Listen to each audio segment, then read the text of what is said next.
Hey guys, welcome back to my channel. If you're new here, hello, my name is Gabby and welcome. So I was brainstorming not long ago and I wanted to come up with something a little bit different to do for the next 4 months of the year because the end of the year is coming up, and I've been getting a lot of requests from people to do more solved cases. So every single month for the next 4 months, I'm going to have a different theme for every month, and September is going to be Solved September. So every case that I do this month is going to be solved. I thought I would start off with a case that took a long time to be solved. This one took 48 years, almost 5 decades, which is insane, but there were some amazing people that didn't give up on this case. And I love cases like this because it just gives hope to every single unsolved case out there that there is still a chance that they can all be solved. So with that being said, let's just get right into the case. In 1968, Wendy Jo Halison was a 22-year-old art student who attended San Fernando State College. She grew up with her father, a salesman, her mother, a bookkeeper turned homemaker, and her older sister, Linda, in Los Angeles, California. She was known for being outgoing, goal-driven, and had a smile that could brighten up anyone's day. Wendy was just one of those people that you couldn't help but enjoy your time around them. She was such a kind spirit. She had this amazing energy to her. She had so many different hobbies. She was just so driven.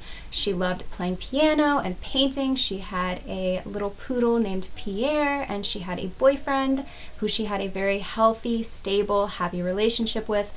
This was just a woman who had everything in the world going for her. Wendy was also very much a girly girl, so something like a sale on a hairdryer would be something that would have interested her. On the morning of September 29th, 1968, Wendy called her sister Linda to see if she'd want to go with her that day to go shopping at the Thrifty on the corner of Wilshire Avenue because they were having a sale on a hairdryer that she really wanted. Linda told her she would pass on this because she wanted to spend the day with her 2 young sons. This was a tiny decision that would ultimately haunt her sister for the rest of her life, but of course, there was no way that her sister had any idea what was going to happen. Now, Wendy would have loved the company, but since her sister couldn't go, she decided to just go alone that day. So she drove her prized green Ford Thunderbird to the Thrifty to pick up her hairdryer. After her little bit of shopping, she was seen stopped at a gas station filling up her car, most likely heading home from there. She wouldn't make it home though.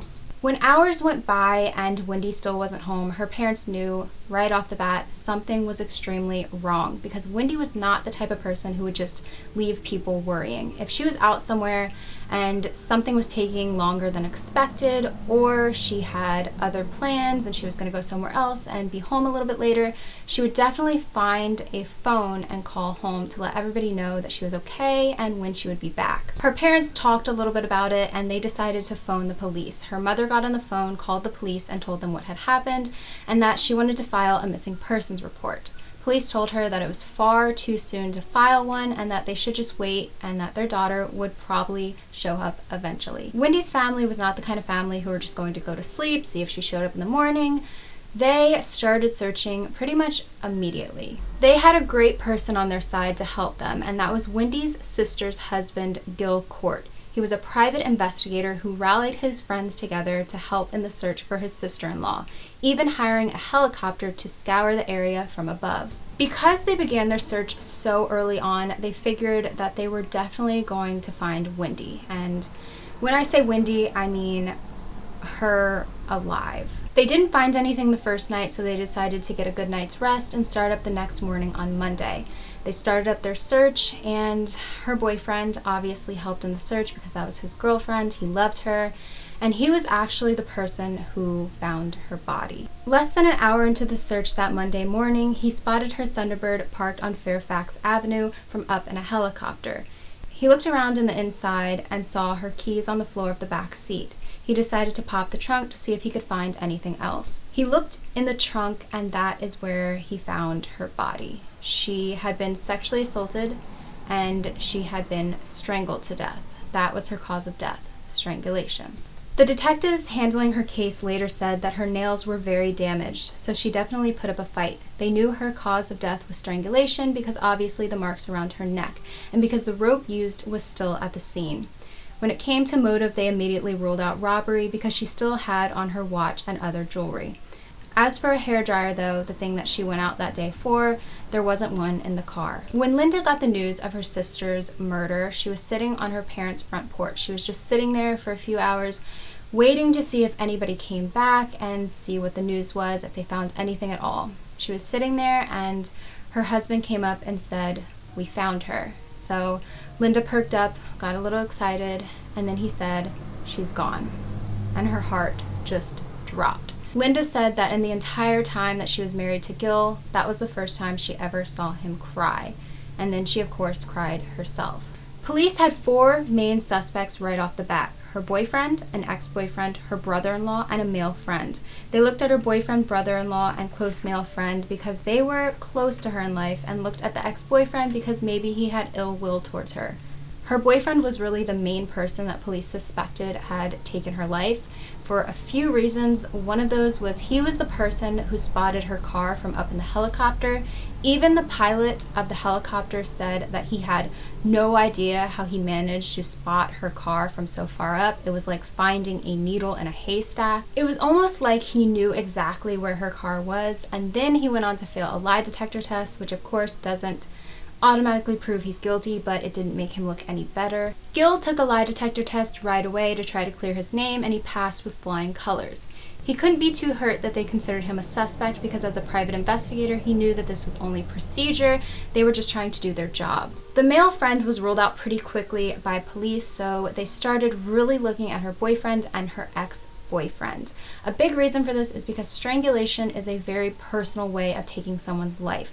No matter whether it's with your own hands or a scarf or a rope, in Wendy's case, it's a very personal way. They look at it as a very psychologically dominant way of taking someone's life. You are literally trying to show your dominance and your strength over a person and try to make them feel weak. You are in control of the pressure. It's a very intense way of killing somebody. Also, whoever murdered her may have known where she was going to be that day, and her boyfriend definitely did, so it just was not looking good for him, but police had no evidence to completely tie him or her ex-boyfriend to the crime, so this case went cold.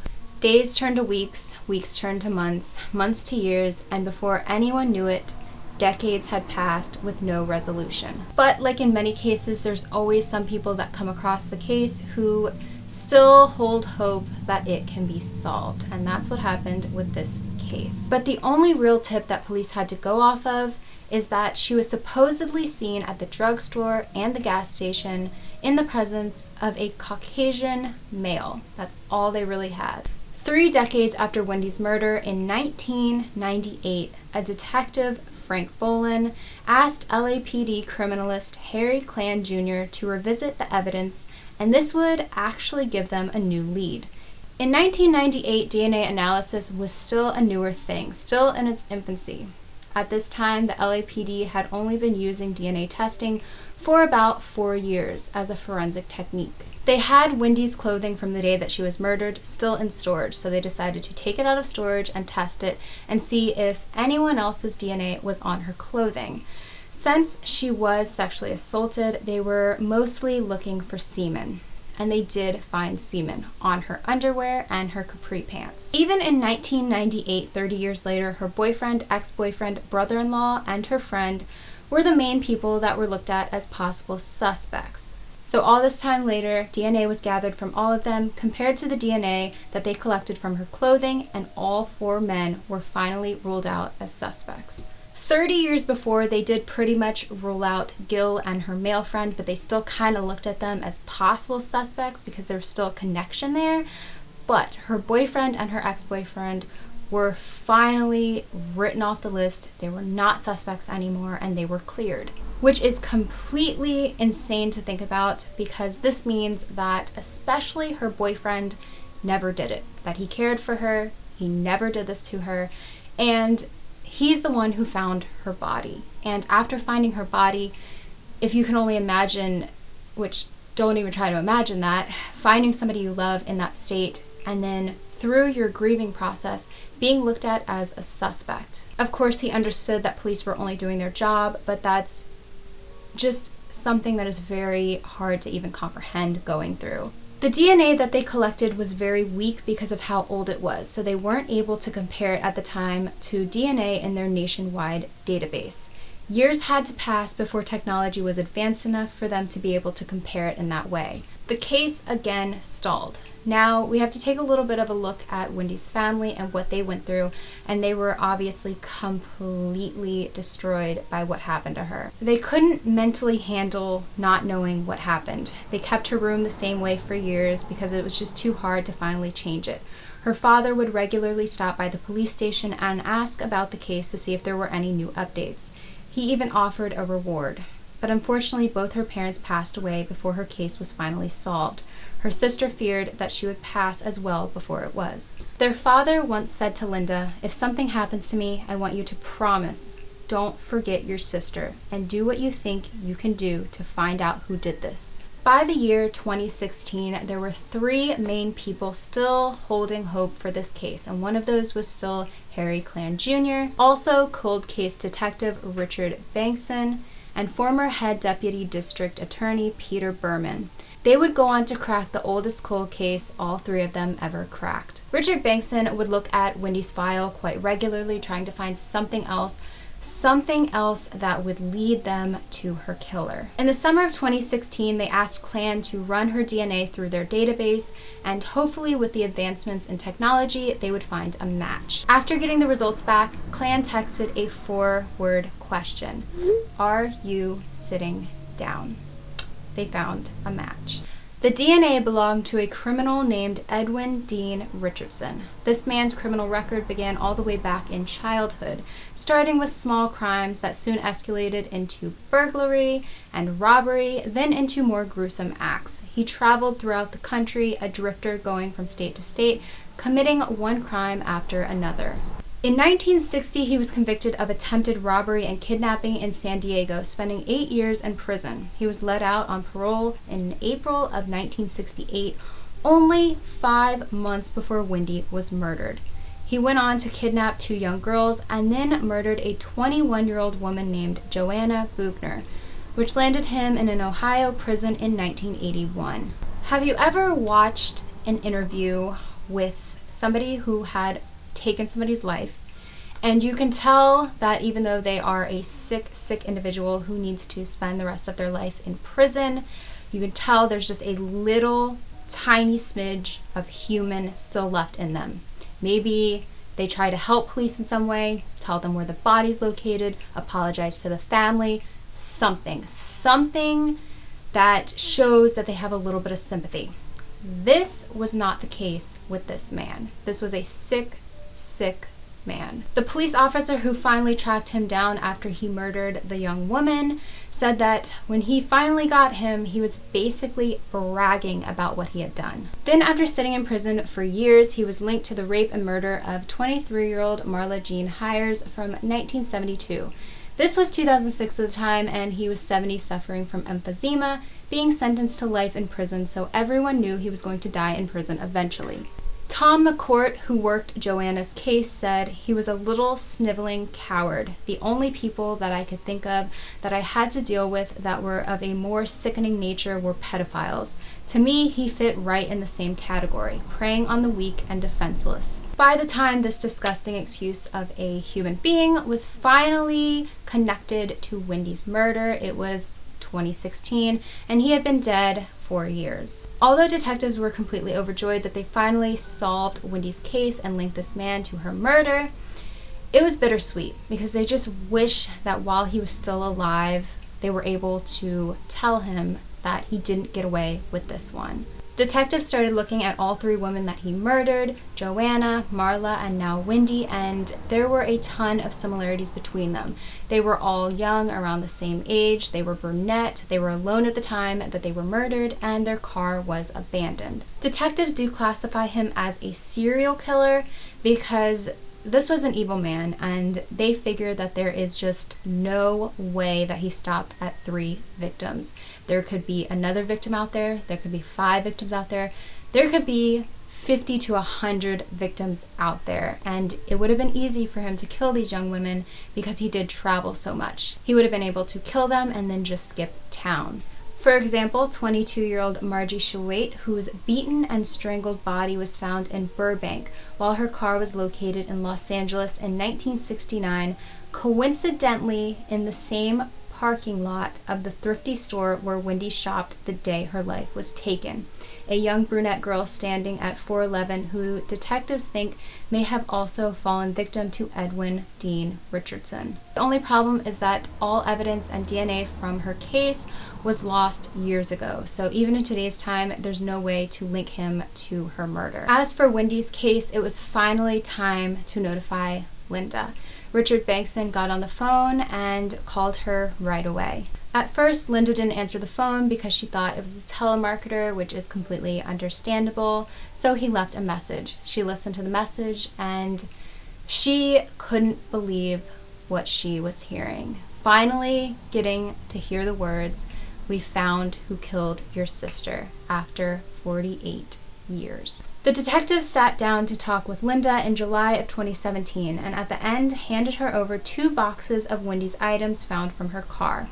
From her school papers to her driver's license to a bunch of personal letters, one box still had the original case tag on the front. As Linda's current husband Tony said, the LAPD did their job and Wendy's case is closed. But it will never officially be closed because they will never forget about Wendy.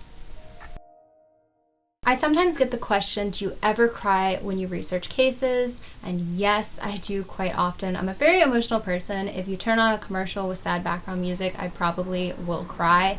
And I definitely cried a little bit on this one, especially when it got to the part where Linda finally heard the words that they found her sister's killer. It's just very heartbreaking and very bittersweet, and I'm just happy that this case was finally solved, and I'm happy that somebody who was close to her was still alive when it was solved. But like I said before, for the last 4 months of the year, I'm going to have a different theme for every month. I'm not going to tell you until we get to that month, but September, like I said, is solved cases, so leave any solved cases down below that you want me to do this month. I'll try to get to them. I have a few that I definitely want to talk about, but I have room for more. With all that being said, I love you guys so much. Thank you for taking a little bit of time out of your day to watch this video, and I will see you guys in my next one.